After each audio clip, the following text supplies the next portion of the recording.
ये कहानी हमें ले जाती है आज से 20,000 साल पहले के दौर में, जब इंसान छोटे छोटे कबीलों में बंटे थे। कहानी में हमें पुराने जमाने के यूरोपीय लोगों को दिखाया जाता है जो कबीले में रहते हुए एक साथ मिलकर शिकार करते हैं। यहाँ हमें इसी कबीले के सरदार को दिखाया जाता है जिसका नाम था एर्गन। कुछ महीने बाद ठंड का मौसम आने वाला था, इसलिए वो सब सर्दियों का खाना इकट्ठा करने के लिए अपने कबीले वालों के साथ शिकार पर आए हैं और उनके सामने बहुत बड़ी भैंसों का झुंड होता है। सभी लोग रेंगते हुए भैंसों के झुंड के पास पहुंचते हैं। एर्गन जो कबीले का सरदार होता है वो सही मौका देखते ही अटैक करने का इशारा कर देता है। ये सब के सब उन पर हमला कर देते हैं। शिकारियों से बचने के लिए भैंसें उल्टी तरफ भागना शुरू कर देती हैं, जिनमें से एक एक करके कई सारी भैंसें खाई में गिर जाती हैं, लेकिन उनमें से एक भैंसा बच गया था और वो जंगली भैंसा गुस्से में एर्गन के बेटे नोयान की तरफ भागता है। नोयान पहली बार शिकार पर आया था और उसे शिकार से बचने के तरीके मालूम नहीं थे। एर्गन अपने बेटे को रास्ते से हटने के लिए कहता है, लेकिन वो डर जाता है और नोयान उससे भागना शुरू कर देता है। वो जंगली भैंसा तेजी से नोयान की तरफ बढ़ते हुए उसे अपने सींग में उठा लेता है और खाई की तरफ भागना शुरू कर देता है। एर्गन जो उस कबीले का सरदार है वो देखकर अपने बेटे को बचाने के लिए भैंसे पर भाला फेंकता है। भैंसे को भाला लग जाता है, लेकिन घायल होने के बाद भी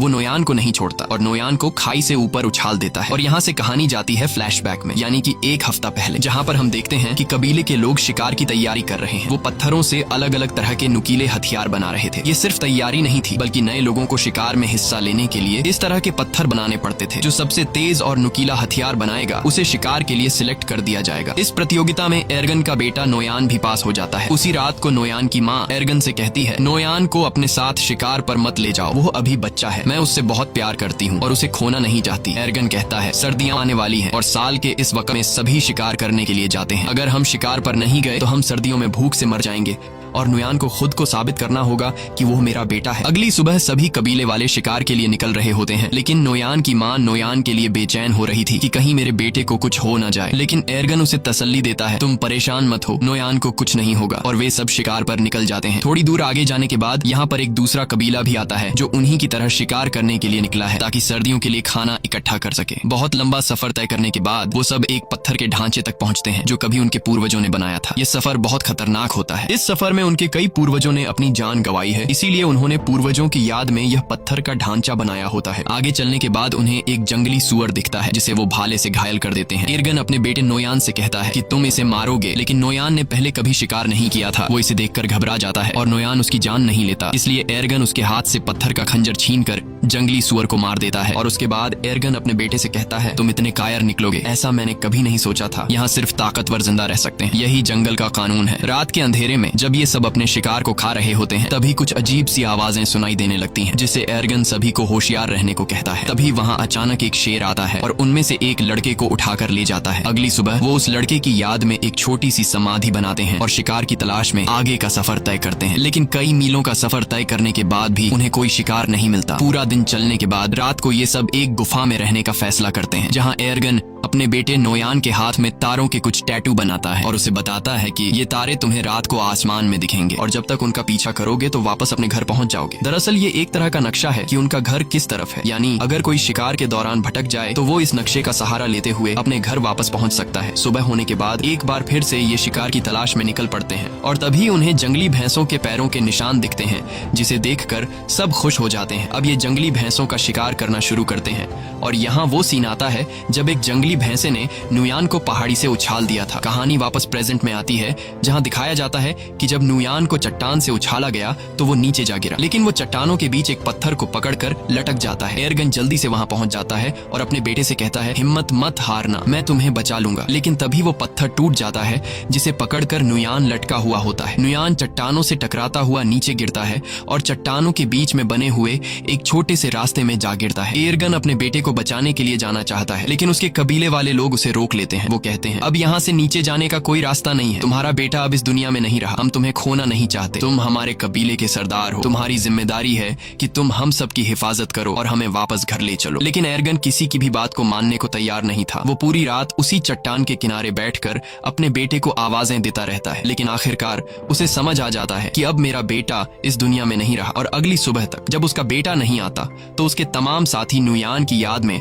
वहाँ एक छोटा सा पत्थर का समाधि समाधि बना लेते हैं और अपना किया हुआ शिकार लेकर वापस कबीले की तरफ निकल पड़ते हैं। उनके जाने के कुछ देर बाद नुयान के ऊपर एक गिद्ध आकर बैठ जाता है और चोंच मारना शुरू कर देता है, मगर उससे पहले कि वो उसे खाता, नुयान की आंख खुल जाती है। वो गिद्ध को नीचे फेंक देता है और उसके बाद वो अपने पिता को आवाज देता है, लेकिन उसे कोई भी जवाब नहीं मिलता। इससे पता चल जाता है कि सभी यहाँ से चले गए और अब उसकी कोई मदद नहीं कर सकता। वो हार नहीं मानता और चट्टान पर चढ़ने की कोशिश करता है, लेकिन वो ज्यादा ऊपर चढ़ नहीं पाता। नीचे बहुत गहरी खाई होती है और शायद किस्मत उसे जीने का एक दूसरा मौका देना चाहती है। कुछ ही देर बाद वहाँ तेज बारिश शुरू हो जाती है और बारिश की वजह से नीचे खाई धीरे धीरे नदी में बदलने लगती है। उसे समझ आ जाती है कि अगर उसे जिंदा रहना है तो उसे नीचे खाई में कूदना होगा। और जब नुयान को अंदाजा होता है कि पानी अब गहरा हो गया है, अगर वो छलांग लगा दे तो उसे कोई चोट नहीं आएगी। इसके बाद वो पानी में कूद जाता है, लेकिन पानी में गिरते ही वो बेहोश हो जाता है। अगले दिन जब उसे होश आता है तो वो खुद को दूसरी जगह में पाता है। ऊंचाई से कूदने पर वो बच तो गया था, लेकिन उसके पैर की हड्डी मुड़ गई थी। फिर वो अपने टूटे हुए पैर को लकड़ियों से बांधता है, जिससे वो चलने के काबिल हो जाता है और फिर वो उस चट्टान के ऊपर पहुंचता है जहां से वो गिरा था। लेकिन वहां पहुंचकर जब वो देखता है कि उनके लोगों ने उसकी समाधि बना दी, जिससे वो रोने लगता है, वो समझ जाता है कि उसके पिता एर्गन और कबीले वालों ने ये यकीन कर लिया था कि नुयान मर चुका है। तभी अचानक उसे आसपास कुछ अजीब आवाजें सुनाई देती हैं और खतरे से बचने के लिए नुयान पेड़ पर चढ़ जाता है, जहां वो पूरी रात एक सूखे पेड़ के ऊपर गुजारता है। अगली सुबह जब वो पानी पीने जाता है तो वो भेड़ियों की एक झुंड को देखता है और वो भेड़िए तेजी से उसकी तरफ बढ़ रहे थे। तभी कुछ भेड़िए उस पर हमला कर देते हैं। नुयान वापस पेड़ की तरफ भागता है, लेकिन एक भेड़िया उसका पांव पकड़ लेता है। नुयान चाकू से उस भेड़िए पे वार करता है,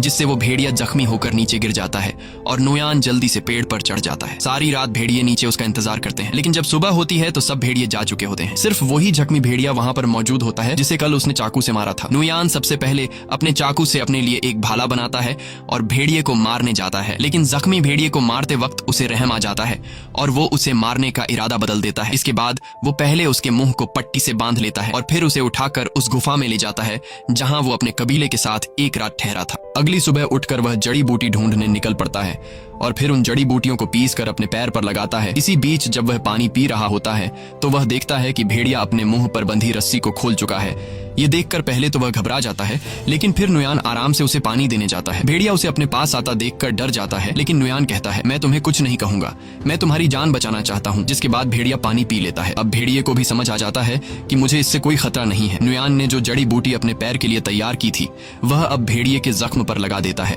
और उसी वक्त नुयान वह कीड़े भी उसे देता है जो वह खुद खाता है। अब आहिस्ता आहिस्ता उन दोनों के बीच एक रिश्ता बनने लगता है। शाम होने से पहले नुयान एक खरगोश का शिकार कर लेता है, क्योंकि उसने कई घंटों से कुछ भी नहीं खाया था। रात को बड़ी मुश्किल से वह आग जलाकर उस खरगोश को पका लेता है और उसमें से कुछ हिस्सा भेड़िए को भी दे देता है।